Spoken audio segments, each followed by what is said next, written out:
What's up, guys? We're back with another episode of the Plug Talk Sports live show. I'm your host for today, Steven, joined by special guest Ryan Urquhart. You've seen the usual suspects, but Ryan, introduce yourself, man. Hey, what's going on, everybody? My name is Ryan Urquhart. I'm a play-by-play broadcaster based out of the Tampa Bay area, covering Florida, USF, whole bunch of stuff, and just a longtime sports fan, man.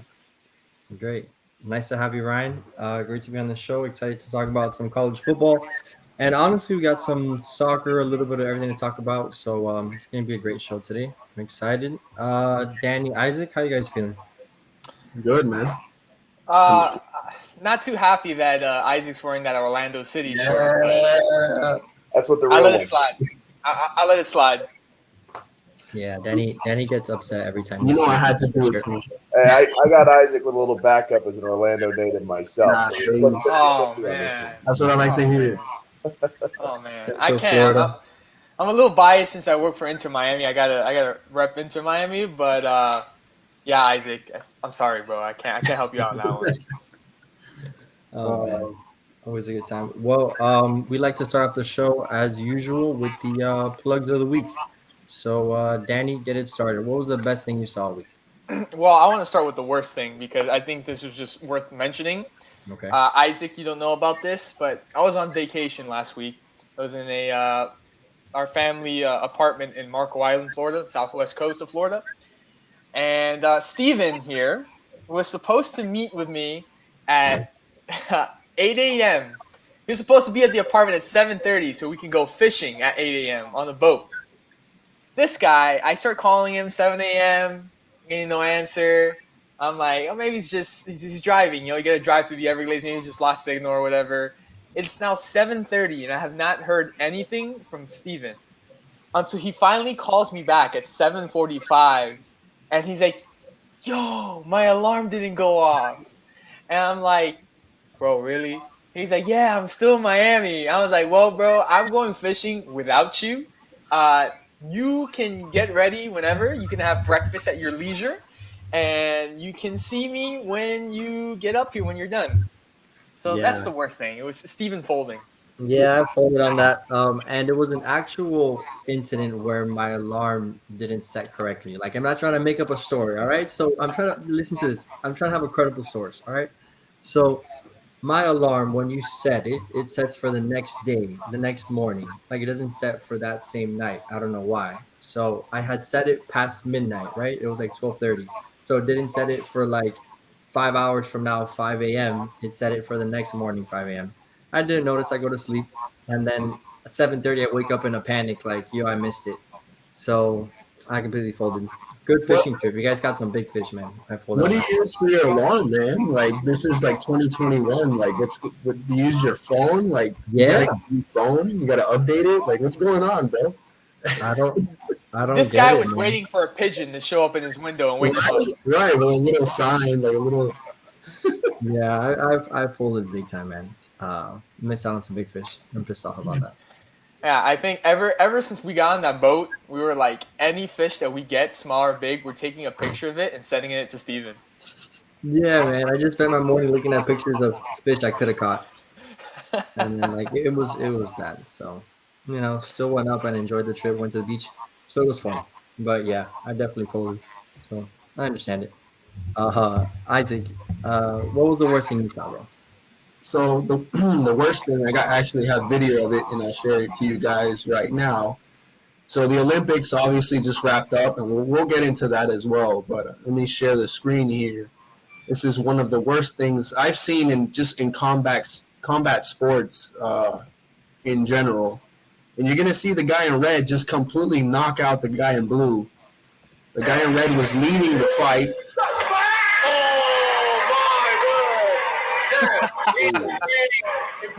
And let me take it off because I can hear it in the background. So initially, like, your thought is, well, he knocked him out, he won the fight. But unfortunately, due to Olympic rules, if you knock out your opponent in that sport, you're done. You're DQ'd. You're disqualified. You're supposed to hit, yes, in a controlled fashion. And he obviously did not knock out his opponent.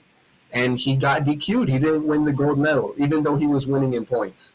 So that's probably about the worst thing I've seen. I'm a big UFC boxing fighting fan, and to see it end that way in that fashion was just terrible. And I can't imagine like how you have to feel. You're winning in points. You catch your opponent with a nice solid blow. You knock him out, and you still lose because of some stupid Olympic rule. Worst thing I've seen so far in the Olympics. And I know we'll get into that, but that's my shameless plug of the week. That's terrible. Do you know exactly what sport that was? Karate. That was karate. Like just karate. I know they have like judo and taekwondo and all that. That's why. So it's just karate. Yeah, that was the Olympic karate. And I mean, just imagine how crappy you have to feel. Like you're winning in points already. You catch your opponent slipping, hit him with a nice roundhouse kick, and you DQ. still lose because of some outdated rule or whatnot. Yeah. You put him to sleep. Well, I mean, at least they got wake up happy. You know, he got knocked out. At least he'll wake You up. look a gold medalist. Like, I'm But a good. sick highlight at least. Yeah. You will get it. Oh man, that's great. Ryan, talk to me, man. What was your shameless plug of the week? But I'll say, like, this is the worst thing I saw this week was it was in an NFL preseason game, and there was a running back. I couldn't name the game because it just kind of came on my Twitter feed.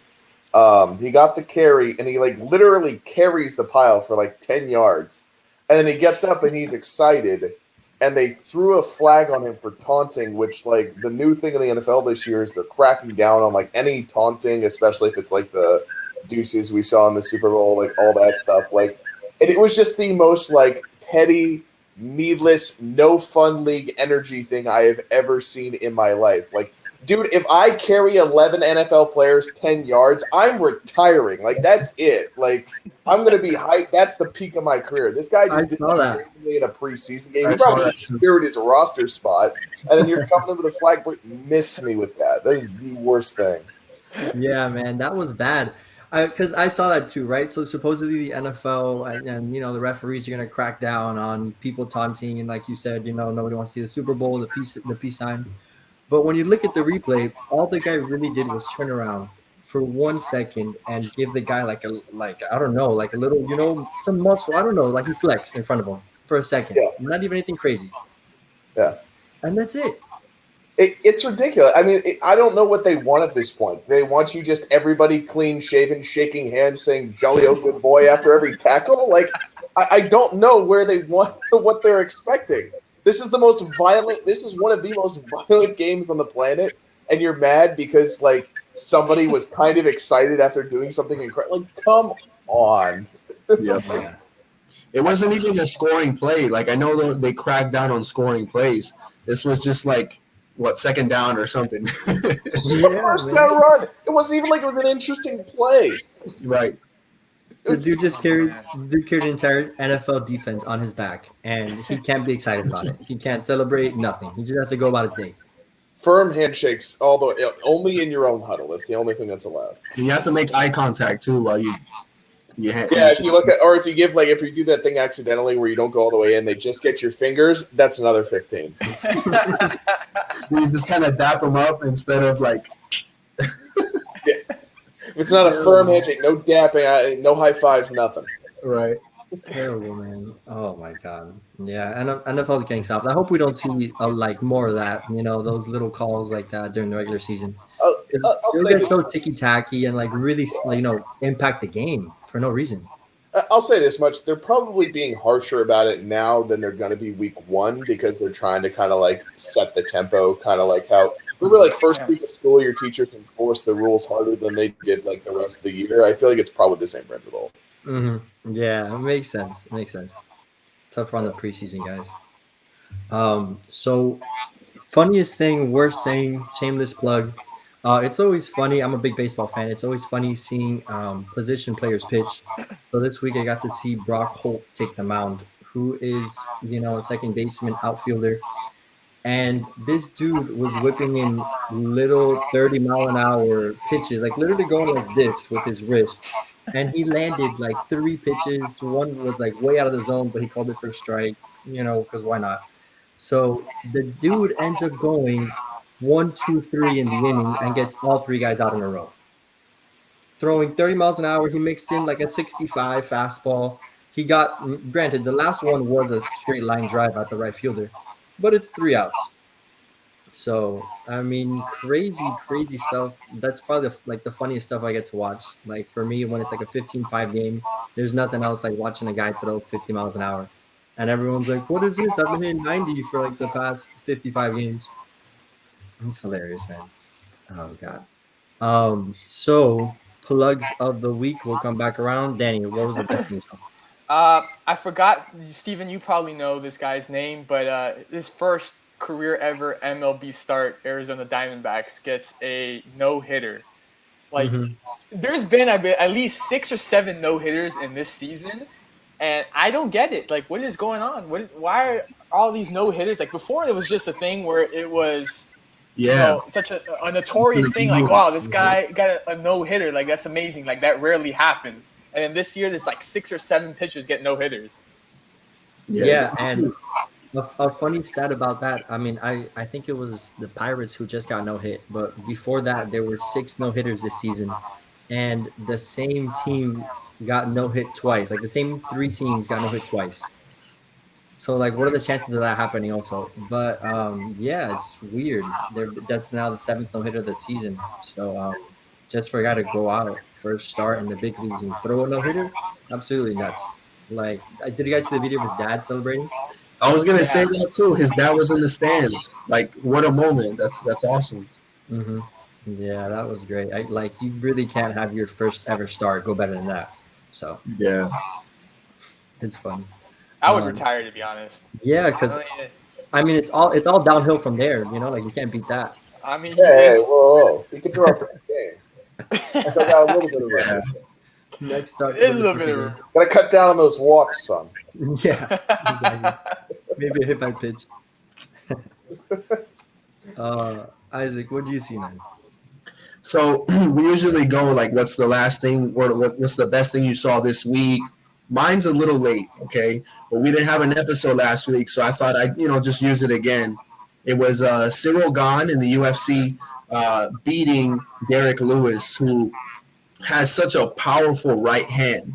I mean, one quick punch and you're out. And it's usually like the heavyweights. That's how it goes. They have all this strength. One quick punch and you're out. But Cyril Gahn went in there with his Muay Thai style, keeping the distance, really hitting Derek Lewis with some nice leg kicks and slowing him down. You get a big guy with one good punch. How do you slow him down? You better not miss, and you better not get in the way of that right hand. So what he did is he kept his composure, he kept his distance, and kept hitting him with these nice little kicks. And then I think it was like the 3rd or 4th round where Derek Lewis kind of slowed down. Cyril Gahn took advantage of that, got him in the clinch, got him with a nice couple punches, and he got the TKO win. So we'll see where this takes us. I mean, I don't know if you guys have been following the UFC as of late. John Jones is trying to make the jump to heavyweight and trying to fight Francis Ngannou. And I feel like that contract negotiation is just taking forever. Hopefully, Cyril Gahn gets to fight somebody very soon because he's a really interesting fighter. I would love to see Francis and John Jones fight, but we don't know when that's happening. So, well, we'll see. Supposedly, this last fight with Cyril Gahn was for the interim heavyweight belt, which really means nothing. It's like the BMF, in the UFC. It means nothing. It's a nice little title, but it's not the official heavyweight title. Who has that? Francis Ngannou. So we'll see. There's a ton of awesome events coming up for the UFC, but this last event with Cyril Gahn and Derek Lewis was my plug of the week. Nice. Always got the good UFC takes, Isaac. Appreciate it. Ryan, what'd you see, man? For the best thing this week? Yeah, best thing you saw this week. Best thing I saw this week, I'm going to go local to Tampa. That I don't know if you guys know about this story, but there's a woman who sings the national anthem for the Lightning every game. She has a beautiful voice, and recently she's also got MS. She contracted COVID-19 and was in the hospital. And the outpouring from the community was massive. And then she was able to recover and made it out of the hospital. And It was kind of a good story. It kind of looked scary there for a little bit, and just to see kind of local people involved in sports, overcoming things like that, and was just kind of a scary moment in the community that turned out okay. So I don't know. That was one of the best things I saw this week related to sports, I'd say. That's great. That's always great to hear. People helping out each other, and in the sports world, we all can lend out a helping hand. So Sure. great, I like that. And my plug of the week, I'm a couple weeks late because, as Isaac said, we didn't have a plug last week, and a show last week, and I really wanted to talk about this Cuban wrestler. So this dude named Mijain Lopez. We share the last name, and this dude is the pride and joy of Pinal del Rio, Cuba. This man is 38 years old and has now won his fourth consecutive gold medal in men's heavyweight wrestling. Damn. Like, this dude is I believe 6'6", 6'5", 290 pounds. And for the past four Olympic events has just dominated the event. There's nobody else in the world that can take him down. And he's almost 40 years old now. Bet you John Cena can. Hey, there's no chance, man. Maybe if he comes in with his iconic entrance, who knows? But hey, this guy's serious, There man. we go. Dude. This guy's the fifth person to ever win the same event four times in the Olympics. So like, this dude needs some more credit, man. Shout out to Mijain Lopez, representing from Cuba. That was my plug of the week. Let's talk about some good Cubans. Dude, let's get into. I want to talk college football because I want to ask Ryan this question that we debated in previous shows, and you guys are still probably gonna be against me, but I want to get Ryan's take on it. Okay. How do you feel about Oklahoma and Texas joining the SEC? I think this was an inevitable thing. It was going to happen sooner or later, whether it was just sort of an amalgamation of things from sort of the highest level of the NCAA to TV network contracts. The SEC wasn't going to say second in revenue deals forever in terms of TV networks. So I felt like this was definitely a long time coming. I think from a football standpoint, of course, adding Oklahoma only makes the conference even more overpowered. Texas is to be seen, but they're a historic enough program that sooner or later that'll come around because it's a 60-year decision at the end of the day. What I think is kind of being lost is how it's going to impact the other sports besides football, because both those programs are so well-rounded in every sport that it's made things a lot more intense. And I'll use, for example, one of the sports I cover is softball, and that conference basically just added two more top 10 teams in a league where I think 13 of the 14 teams made the NCAA tournament this year in softball. So when you look at it holistically from one conference to the other, it's obviously great for the SEC. It's causing a lot of chaos through the rest of college athletics. It's one of those things I don't really feel positively or negatively about it so much as that I'm just sort of interested to see where the chips fall, because this is very reminiscent of like 2010, 2011, 2012, when there was a lot of shifting, but it really wasn't as massive as everybody speculated. Like, it's very easy when these big things happen for people to kind of go 14 steps ahead without kind of considering that these things take time. So I don't know. Those are my thoughts on it. I know that's not like a particularly hot take on either one of them. No, I'm just It's very bland, but I mean, overall, I guess if you're the SEC, it's a huge, huge win for you. I was telling these guys, because my opinion is that if this opens the gate to teams moving conferences, I don't see it as a negative thing. Then we'll get schools that never played each other in different conferences, and it'll make things a lot more interesting. Or teams making bowl games or the playoffs that wouldn't have been represented in these different conferences. So it makes things a lot more interesting. Yeah, it definitely does for sure. One of the big things, though, is like it's all caught up in TV and grant of rights deals. So like, it's never going to happen as fast as we, like fans, media, whoever, want it to. Like, we all want to do the NCAA 14 thing where we stick USC in the SEC, but that though these kind of things take years and years and years. I mean, there was rumors of Oklahoma coming to the SEC back in like 2011. So it's like we kind of have to like be a little patient as like conferences are going to take their time figuring this stuff out. Now, if somebody jumps from like the remaining Big 12 teams, it's going to get chaotic. But if those 8 stay together, I don't expect anything to get too crazy. Yeah. And I mean, I was telling Danny that my only problem with it is that I don't want to just keep seeing the same 4 teams, from the SEC and the college football playoff every season. Right. So, Well, But you I'm get hoping that on down. the fact that they expand the college football playoff in general. Greg Sankey Yeah. really worked it out that he was behind that 16-team playoff and then magically showed up with probably 12 of those 16 teams with those 2 additions, which is, I mean, I think that with the expanded playoff coming, it basically in its current format with Oklahoma and Texas means more spots for the SEC. But I do think that parity thing is a good point because we've had that issue, right, in the last 5 years of it's like Notre Dame and Oklahoma and Clemson and Bama and Ohio State. It's the same like 7 rotating teams. And the problem is that like it kind of perpetuates the small field of 4 just perpetuates those same 7 teams. I do agree. I think expanding it's going to create a lot more balance in the sport, kind of what we saw pre-CFP. Yeah. I don't know, man. I told Danny I was skeptical about it. So, we'll see how it goes. Wait, are we pro or anti-expanding playoff here? I'm pro. I'm for it. Pro, I'd like yeah. to see it.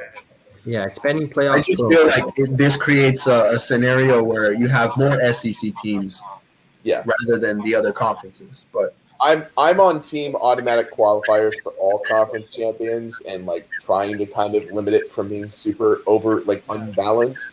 But I think the thing is that if they don't play nice with the SEC, they might take their football and go home, literally and metaphorically. So that's something they also have to consider is like, okay, whatever. If we just let Auburn lose in the first round every year, is that really a major consequence for everybody at least gets to participate in the playoff, Yeah. I was looking now. This is totally something different, but I was looking at the rankings they just came out with recently, and I was baffled how they have Miami at 6. They have Miami at 16, and Florida at 12. In coaches or in the AP poll? I can't tell you which one it was. Because I know Florida's 11th in USA Today and 13th in the AP poll that came out today. I can check right now. Yeah, I saw they were 11th in the AP, and then I think that same poll had UM 16. I can definitely get on my soapbox about the AP poll. AP top 25, they have Miami at 14. Yeah. If you want some of my hot takes, I'll talk about the AP poll because I'm still irritated that Ole Miss wasn't ranked. I'm equally irritated that LSU is ranked and Penn State for that matter. I'm slightly hovering when I think UF should be above Oregon and Wisconsin, but whatever. It's not like it matters that much anyways. And to the 3 people who voted Georgia number 1, why? I get JT Daniels is a good quarterback, but better than anything Alabama, Clemson, Ohio State have to offer? Are you sure? More than Oklahoma? Spencer Rattler's right there? Nothing, man. I don't see that. No, I don't. I don't agree with that, man. Those 3 people voting Georgia number 1, yeah, it's. I was like, I don't know about that one. I was like, top 10 team, sure. That high, not sure about that. So wait, let me get your take because the people on Channel 7 last night down here were so enthusiastic that Miami is going to beat Alabama in week 1 of the season. I don't know about that one, Steve. Now, I understand having some optimism. Miami's got the Eric King back, of course, and they're returning a lot of talent. Alabama's got a new quarterback, but as long as Nick Saban heads up Alabama, just assume you're going to lose by 14 and you'll never be disappointed. If you lose by more than that, whatever. We thought we were going to get killed anyway. And if you do better than that, it's kind of like winning. So it's in the off chance you do win, it's the best thing ever. So I think Florida, Miami, and anybody who has to play Alabama is kind of in a similar boat where you hope that this is going to be their cliff year, but we thought that in 2019, and then they come back with the greatest offense ever assembled. So Alabama is Alabama is Alabama. They've got more 5 stars than you can throw a pebble at. It's ridiculous. Yeah. Now, tell me if I'm wrong, because I'll tell you, I'll admit it. I'm a hater. Not because I went to FIU or anything. I feel like for the last 12, 13, 14 years, they've been really overrated. Like, they haven't done anything. Except for, like, 1 year in 2017. I think a lot of Power 5 programs get the benefit of the doubt on past legacy. And it happens a lot where it's like they were good a certain time ago, and then I don't know if time blindness kicks in or what, but like, yeah, Miami at 14th, I was like, really? I was like, I'm not surprised they're ranked, but like, are we sure? Like, they're like that high seems a little bit lofty, especially when you have some pretty deserving teams on the bottom half of the top 25. But the thing is that my, I guess, ultimate hot take is the AP poll is a self-fulfilling prophecy of articles written in the offseason from the people who vote in the poll. So, like, if you're someone who's been, like, gassing up, like, I don't know, let's say Miami or Florida or whoever, and then AP poll time comes around, well, you know, you either want to keep it consistent or you still kind of believe from your own research that this team's going to be the best ever, so that's how you're going to vote. You know, these polls aren't really objective. They're just kind of the opinions of a bunch of college football writers, so it's kind of just sort of – you're going to get kind of some overinflation of the Power Fives that draw a lot of attention. And I feel like Miami is one of those teams that probably, you're right, does sometimes get a little overrated, even if they go, 6-6 or whatever the year before. Now, what do you think about Sun Belt Conference Louisiana at 23? It's too low. That's my ultimate hot take. Way too low. Ooh. Far too low. We do not give nearly enough respect to the Fun Belt. My Wednesdays would not be the same without the Sun Belt. I am, but like unironically, like Coastal dropping, I get, but like Louisiana Lafayette has gone like they're a team that just double-digit wins every single season, and it's kind of like putting them. I think 23. Like, no, I'm not trying to put them in the top 20, but like, or top 15, I should say, but like probably like 20 or 18 would have been healthier. Like, they're better than Texas. I'll leave it at that. Ooh, that's a hot take right there. Yeah, that's a good I don't know. Once Texas can prove to me they're actually back, then I'll consider that hot take. Texas is always back. What are you talking about? No, every season they're back. Yeah. Texas is never back. That's the thing I was telling Danny on them, moving to the SEC. That Oklahoma's going and they're taking a powerhouse in Oklahoma, but then Texas is just an overrated school that's just a big name and might finish like I don't know next to Vanderbilt at the end of the season. If there's one thing I'm most excited for, it is going to be the egregious amount of fan bases that will be horns downing the second they get into the conference for no other reason than to bait them. Yeah. Literally. Everyone's just gonna start hating them just because it's Texas. So just it's an easy target. It's kind of they're Texas. They're the most I think they're the most donated to athletic program in the country by like a mile. So it's like really easy to make fun of them when they go like 5-7 and lose to Maryland. Yeah, like they get the most amount of money. Like not even close. I saw something that I think an athletic director was in court and they were discussing, that he was getting 40-50 million. I don't know how much it was, which was like $10 million more than the second place school. Yeah. And then, a lawyer was talking to him and telling him like, you guys are really underperforming for all this money you guys are getting. And the coach just had to suck it up. And like, you could tell the coach never gets to talk to like that. And the coach was just like, what can I do? Texas has got so much money. I forgot where I read this, but it was something to the effect of like if they basically cashed out the Longhorn Network with ESPN or however it shakes out that they could kind of get some money out of like doing away with that. They could basically, with the money they have donated, they could both pay for themselves to buy out the rest of the Big 12 grant of rights and Oklahoma. Like that's how much money Texas has in their. That oil money goes a long way down there, so it'll pay off for them for sure. Mm-hmm. So I actually, interesting story. I met somebody from Texas, and they went to TCU, and they were telling me that they have the only Home Depot in the world that does not have the color orange. And I was like, why? like it's purple for TCU because we refuse to have the normal orange from Home Depot because that is the orange of the Texas Longhorns. And I'm like, you guys really go that far, don't you? And they're like, yeah, we refuse to wear the orange from Texas or even shop at a place that has the orange. It's in the logo, though. Like, what? Apparently, it's purple. That's crazy. I mean, if nobody in the town shopped there because of that reason, I guess Home Depot just had to do it, you know? Don't let Michigan catch wind of that. Otherwise, every Target's going to be purple up there. Literally. No, but that's great. I want to touch base on what was the most memorable moment that you had, Ryan, commentating the University of Florida. Most memorable moment. I want to make sure I pick a good one here. So specifically commentating, it's kind of tied first for me.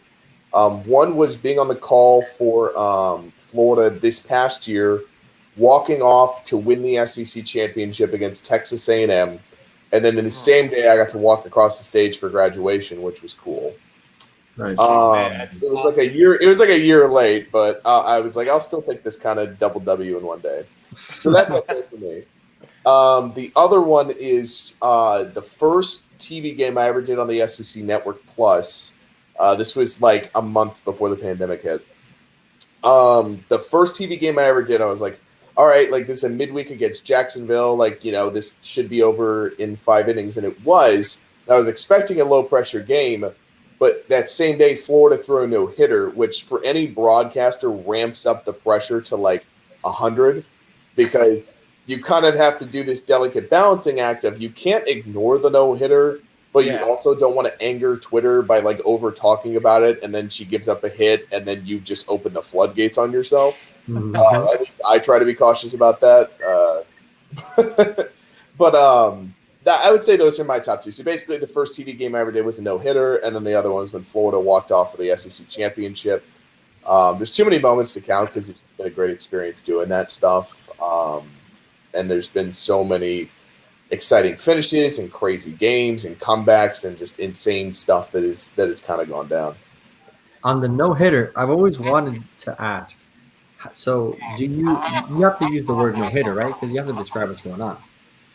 Yeah, so when I'm on radio, I get really creative about it because on the radio we're supposed to be like kind of slanted towards Florida because we're home radio. So when we're on there, I'm getting really creative where I'm like, it's 000s across the bottom of the scoreboard here in the fifth, and or across the top of the scoreboard, I guess, because we're home. But like, or I'm like, has given up a run and still nobody has made contact yet from the other team. Like I'm avoiding the words no hitter at all costs until the very end of the game. But there's been times before where we've accidentally jinxed it where I'm like, I know that if I start looking up the stats for no hitters all time at Florida, so I know how many we've thrown, that's the moment that she's going to give up a hit. So I'm always like very carefully like making my way through the media guide. But then on the TV side, you can't ignore it because you are a neutral party and it's the most important story in the game. I generally try not to hammer it too hard because I think fans don't really like it when they feel like you might be kind of jinxing it. And that's sort of part of the magic of the sport is sort of the unspoken excitement that is a no-hitter. But sometimes it's kind of just evident by like, when I did it the first time on TV, I did not bring it up because I was so scared that I was going to mess it up. But I was able to reference to it and kind of nudge at it. It did help that it was a pretty quick game. It was only 5 innings and Florida was blowing them out, so it wasn't too bad. That's awesome. Now, have you ever run, because I know I've run into this situation, but have you ever run into a situation where the game is so bad where you find yourself talking about everything but the game? Oh, yeah. That's happened to me several times. It's happened to me when I've done youth sports, especially when it was like a tournament day and they just gave me someone to talk to and I had no information other than their name, so I was just kind of spitballing whatever. One of the most egregious games I ever watched, or commentated, I should say, was what was the final score? It was like 95. This is women's basketball for high school. It was 95, I want to say, to 4. No. It was uncomfortably bad. And I'm just kind of sitting there like, I really don't. It was an egregiously bad score. And I wasn't really sure how to move through that because I didn't see it coming. And it was just, I mean, it was rough. I won't name the teams, but it was just kind of like, one team was clearly like kind of skilled and kind of had like an actual depth chart and stuff. And the other one felt like it was kind of just like 5 people who were willing.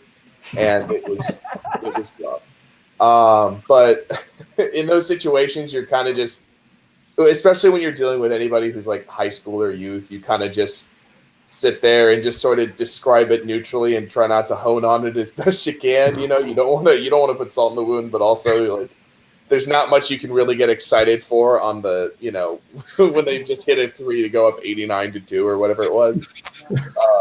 It's like hit a 3 from the outside, and you're just kind of looking around. And like, it's good again. It was. There's been. I also did a baseball game one time that I think ended 24-6, and I was in like the 8th inning, and I'm just sitting there, and I was home radio for the team that was getting their teeth kicked in. And the worst part was, so this is in upstate New York. I was working for a team called the Cortland Crush. The team was actually pretty good, but just this particular day, they were off or they weren't playing well. And it's 24-6. And I feel so bad because this ballpark was really small. And I'm calling a game on like a wooden deck, maybe less than 10 feet behind home plate. So like the team already knew. It was kind of like a running thing that it was funny because like they could hear me commentating the game as they're playing it. So it was always a challenge for me not to be too loud if they struck out or whatever, because the last thing a player wants to hear is me yelling out, swing and a miss, and he strikes out for the 3rd time. Nobody wants to hear that. So we're losing 24-6, and I'm like trying to like mumble like, and scores another run, and just like trying my best to keep it as quiet as possible because it's just like dead silent in this ballpark because they're getting housed and the only people making any noise are in the away dugout. And I'm just like, and the even worse part is road radio was behind me, and of course they're having a gas and a great time. I'm just like, oh Lord. You're making it like golf radio. You're trying to, make it unknown. You try to make it interesting, but 24-6 is pretty hard. I've definitely found myself in those situations. There's a couple. I mean, these guys know, they worked with me at FIU Athletics, and there's a couple games, women's basketball, and I'm just there talking about how nice the weather is outside. It's a great, beautiful fall Miami weather. Pretty bad if you're indoors and you're hitting that one. Yeah, that's how bad it was. I'm talking about how Rory the Panther is interacting with like the 2 kids that are sitting inside this entire arena. It gets pretty rough. And then what doesn't help is that these guys are in my ear and they're kind of like laughing and insulting this entire game. And I'm here trying to commentate, and I'm like, you guys are not helping my cause. You guys gotta keep your composure. Keep the gotta keep it contained at least. But I know that's like tough sometimes because it just gets like so egregiously bad. You're like, well, stuff's happening. Yeah, like sometimes I'm all serious, trying to keep composure, trying to keep things going and flowing. And I just look up at the cameras and I see these guys sort of laughing a bit, and I'm like, guys, come on, man, don't make me lose my composure. Yeah, at least we get to be on the headset, have a good time. With our mics off. Mm-hmm. Mics off. Always mics off. Yep. Don't want to have a hot mic moment. That is my worst fear, because I mean, Ryan, there's been multiple commentators who have been caught on hot mics, and it does not end up good for them.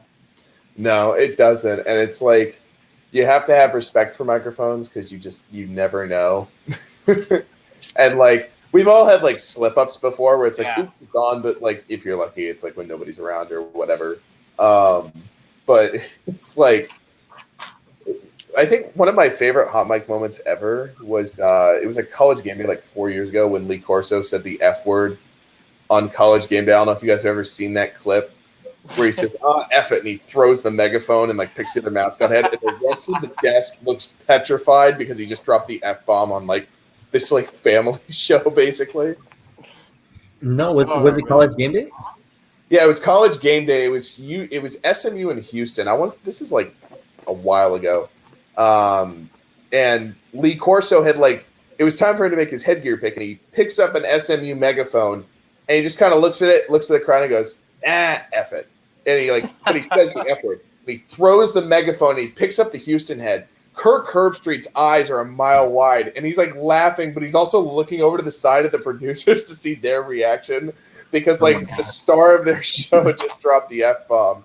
And they're laughing, but there's also this internal oh boy, we're gonna hear about this. Right. I think Lee Corso had to record an apology as soon as the show was over, and they played it coming out of break early in every single one of the next games. Oh, man. I was gonna say I feel like that's one of the things that Lee Corso can have a pass on. He's one of the few people in TV who are immune to that sort of thing, where nothing, there was really no long-term consequence other than he had to record an apology. Like Charles Barkley. Yeah. He just says whatever he wants. And I was about to say, that's one of my favorite pregame shows, halftime shows is Charles, Shaq, Kenny, Ernie. I mean, it kind of, I also love Big Papi, Hank Thomas, and A-Rod. I do love them as well. Yeah. But I don't know. I don't think it matches Shaq and Charles. Nah, TNT shows the best. Yeah, I've tried watching ESPN's halftime shows and pregame shows, but it's I don't want to hear Kendrick Perkins for 20 minutes talk about them goons. Yeah. And goons from Daytown. I refuse to listen to anybody who's not Shaquille O'Neal tell me about basketball. I love him so much.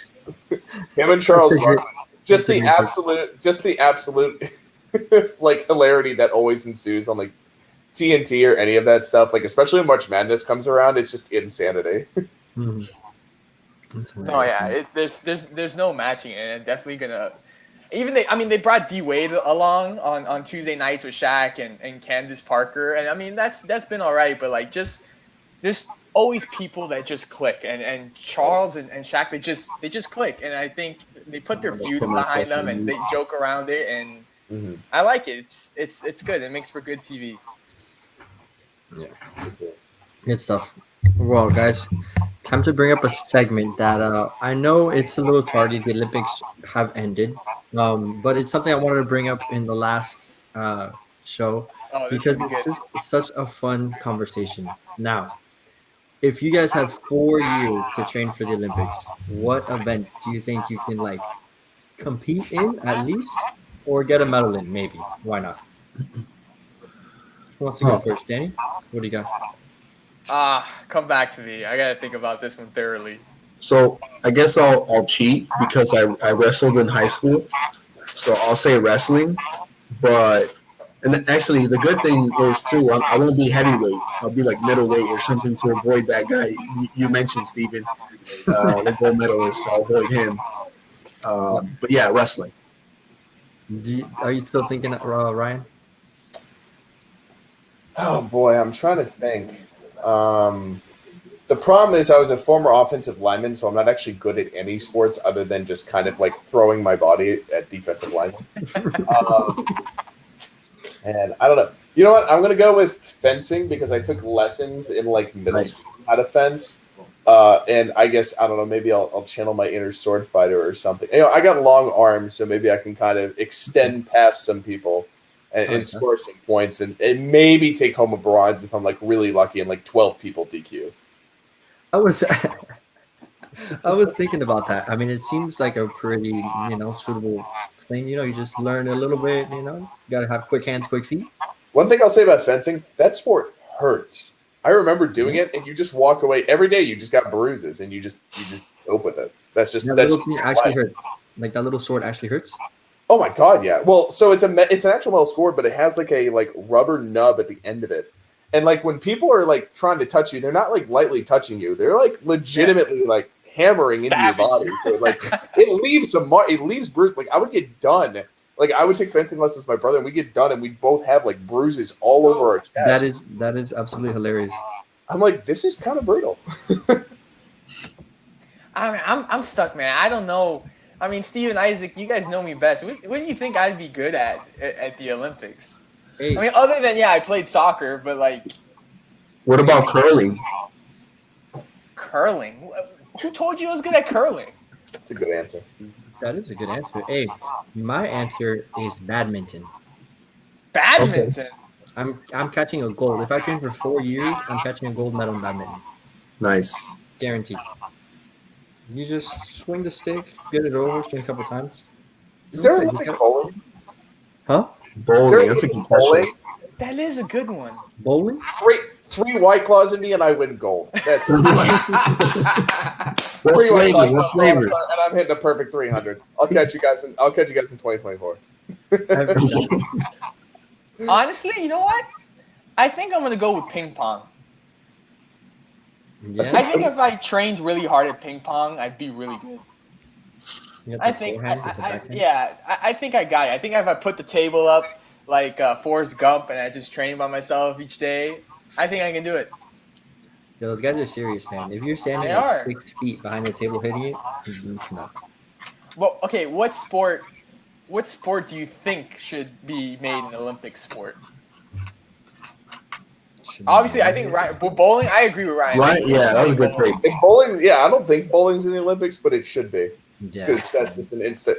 If we're just picking sports to run up the medal count for Americans, bowling and football. Oh yeah. Yeah, just throw them balls in there. I mean, they You have know- rugby. Yeah, they do have rugby. True. You know what I think should be an Olympic sport? Have you guys ever seen those competitions? It's usually the Russians that they just stand right up to each other and just slap each other in the face as hard as possible. Yeah. That should be an Olympic sport. Yes, it was like the biggest Russian dudes just walking up with like the powder all over their hands. Yeah, he puts like chalk powder in his hand and he like touches his skin before he hits him. That feels so disrespectful every time I see that video. Just the chalk on the hand and just the gentle touch of the face. Like, what series of life events do you go through that you end up in the receiving end of that? Like, how did your life get to that point? You know what also should be an Olympic sport? I think his name is Joey Chestnut. Yeah, they should get all of the hot dog eating people around the world and should have that competition as an Olympic sport. Whoever eats the most hot dogs in the competition gets the gold medal. I like that. I like that one too. That would be the most American thing ever to propose of like, hey, what about eating for a sport? We're the best ones at it, so. I know. We would ball at that sport. I honestly think that would work out. I don't know. That's a good question, Danny. Axe throwing. Excellent. Yo, axe throwing. Well, pool, I love You guys ever pool. see like those wood cutting guys that were like, you know, having to chop through like huge layers of wood and Yeah, like logging or whatever. Yeah. Yeah. something like that. Cornhole would be a dope Olympic sport. Oh yes, yes. I 1,000% agree with you. Nothing gets the adrenaline going like ESPN2 at like 3 a.m. and it's cornhole. Oh, dude. I might be Olympics are doing that anyway, so it fits perfectly. You know, Ryan, I think I'll agree with you. Like a couple of White Claws would make cornhole so much more fun. Dude, I'm telling you, if you do like bowling, anything you do at a tailgate or like a birthday party, like those events, like it's over with. Like 2 claws and I'm winning gold. Yeah, we let them. Guaranteed. Let's talk about. Let's go around the horn here. Favorite sports movie of all time. If you had to pick just one, what would Just it be? one. I'll go with one, and the MLB recently had their game to represent this movie, but Field of Dreams. Oh, Field of Dreams. Field of Dreams. Nice. Is that actually your favorite sports movie? No. So I'll go underground, okay? And like I said, I wrestled in high school. There was a movie that dropped in the 80s. I forgot the lead actor's name, but it's called Vision Quest. And it's just wrestling. Vision Quest. So that's my throwback sports movie. Steven, Thank Ryan? you. No, so nobody's seen that movie for sure. I haven't seen it. I like Super Underground. Yeah, I like Vision Quest. Were Yeah. you Coach Carter. illegally You've seen Coach Carter, pirating right? movies? There we go. There we go. I think now we're talking. I've seen Coach Carter for sure. That was Okay, on my okay. list in top 5. Oh man, is it Remember the Titans, the one with Denzel Washington? Yep.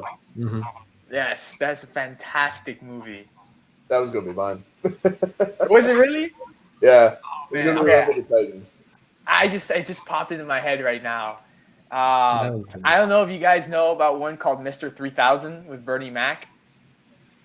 There we He go. plays for the Milwaukee Brewers. He gets his 3000s hit, and then they go back and saw that they made a mistake counting them, and he only has 2,998, and he was in retirement when they came up with that conclusion. So he comes back from retirement to the Brewers to be able to get the 3000s hit, but it wasn't so easy for him because all the new players are young. He was already old, and he was just coming off the bench as a DH.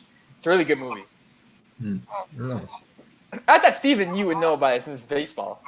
No, I've never seen it. My favorite sports movie has to be The Sandlot by default. It's the only sports movie I've watched like 1,000 times. But an honorable mention for Dodgeball. If you can dodge a Oh, wrench, yeah. you can dodge the ball. Honestly, this Angels in the outfield. Hmm. That's another Major classic. League too. Yeah. Amazing. How have we not mentioned Sandlot? Great movie. Guy. Great What movie. about the one with this guy? I forgot his name. Brad Pitt, Moneyball. Okay. Moneyball's a great movie. That's a Air really Bud. Do the Air Bud movies count? Which one though? The first one, I guess. That's the basketball one, right? I don't know. I lost track. There's Air Bud Soccer, Air Bud Basketball. Is there Air Bud Wrestling? I'll watch that one. I think animal activists wouldn't be too happy about that one. Oh God. You're going down the dark lane, Isaac. yeah. Let's stay away from What's it this. called? PETA? PETA's coming Friday. No, you know which one was good too? This was in my childhood, right up my alley. There was these Goofy movies from Disney where he teaches you how to play all the different sports. Like he teaches you the rules of like football, the rules of basketball, baseball, but like it has a really goofy, funny twist to it. And legit, like that's how I learned a lot of sports when I was young. I used to watch those movies and I used to get all the rules and be like, all right, so this is what this means in football. But I grew up with that in my childhood, those Goofy movies. Nice. Hey, you can't go wrong, man. Trying to think too. Silver Lining, something. Silver Linings Playbook? Yeah, is that really a baseball movie or more like a romantic Oh, comedy? it's about football. Okay. Which, Well, yeah, Ryan, I don't know Technically if you football. know, and you might hate me, or you might love me, you might hate me, you might disgust me after I say this statement, but I am a Dallas Cowboys fan. He had to say it. Been my team. Love the Cowboys. Nasty. Always been my team. Danny, move Very your sorry to hear about camera. this condition. Show your Tony Romo. Oh yeah, look at him. He's right over there. There he is. Yuck. The There he is, goat man. of all TV analysts. You gotta admit, Ryan, That as is a true. commentator and an analyst, he's great. He is one of the most insightful and innovative analysts that have ever been on TV. Yeah, I love the guy. Well, I think he's a better analyst than he was a quarterback. Yeah, he's pretty good at both, but I'd say as an analyst, at first it kind of rubbed me the wrong way because he was kind of all over, and he didn't seem to have a really good feel for like kind of the when to talk and traditionally when the color goes and when he doesn't. But then over time, that sort of worked for him because his whole gimmick was basically just like being able to tell you what's about to happen before it happens. And Jim Right. Nantz Yeah. is obviously so good at what he does that it didn't end up mattering. So it works really, really well. But I think that you got to have someone as good as like Nantz or I don't know, name any like top tier broadcaster to be able to do it with Romo because it's such a unique style. The real question, Ryan, is how intoxicated or high is Troy Aikman during every broadcast? Well, I sure hope it's 0. I don't know, man. Like the Troy Aikman's just like so experienced, but it's like, yeah, I know what you mean. I'll say this much: the TV cameras aren't generous to any of us. You know, it aged Yeah. me up 10 years, and so it's been put it out there. Every time I see that guy commentating on a game, like his eyes are bloodshot red. Hmm. And he always just like he just came out of the bar at like five Yeah, o'clock and I just headed got to you the stadium. guys. Right. Oh, you don't. Oh, Isaac, don't do him like that, man. No, don't We'll, tell we'll, me. for the one time. For the one time. Okay, one time.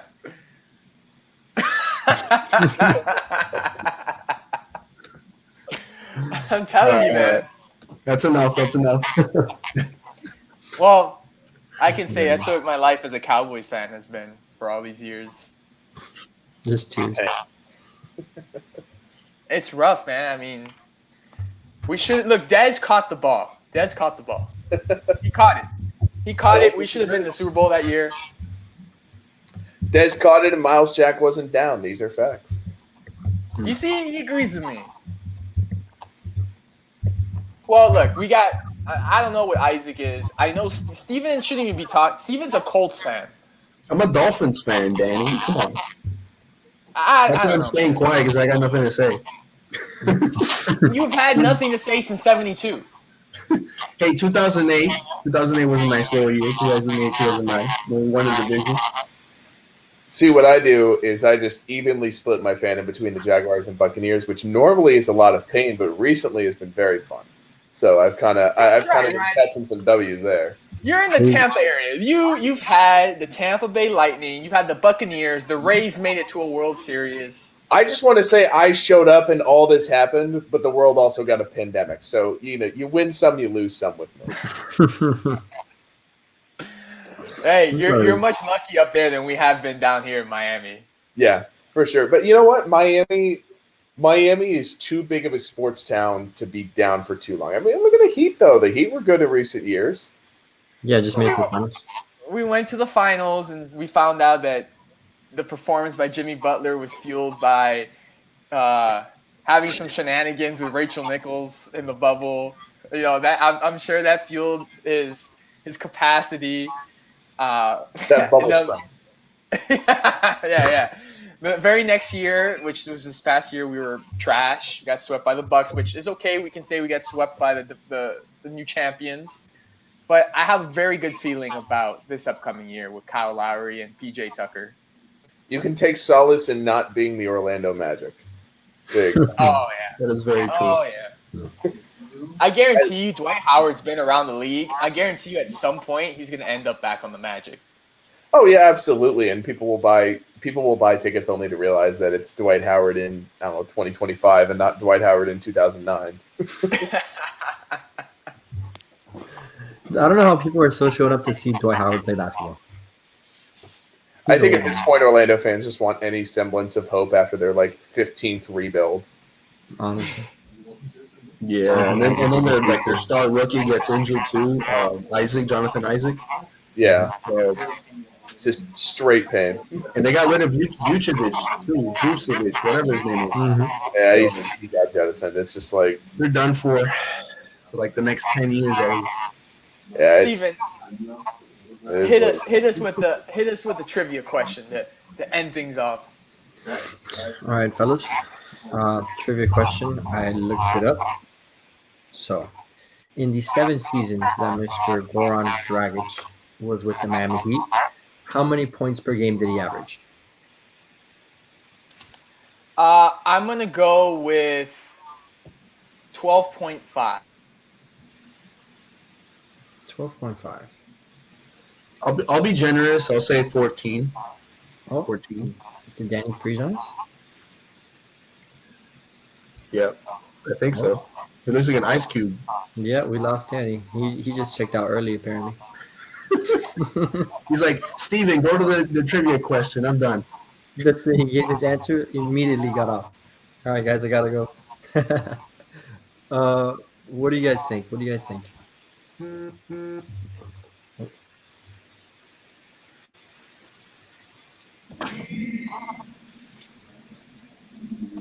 Isaac, what do you think? About, sorry, I had to mute it for a second. About what? Goran Dragic. Points About per Goran game. Dragic. Oh, I had initially said 14 points. I guess you didn't hear me. 14, not gonna hear you, right? But yeah, like 14 points. That's it. Ryan, what do you think? I got no idea. I'll just No go with what idea. Isaac says. He seems like he knows what he's talking about. Okay. So you are closer than Mr. Danny. It was 16. Oh, okay. It's not So I'm not bad. gonna know any of these. I'm just gonna bet on which of the other two has the best answer. no, I mean that was it. We just give one of the night and see who gets it right. Oh, good stuff. So yeah, Isaac, you beat. I mean, Danny went low, 12 points per game. Like, what is like? That's what he was getting now. Like coming off the bench in his last season. Yeah, I mean, Barely. I thought it was gonna be less too. Like I was like, I'm being nice and I'll say 14.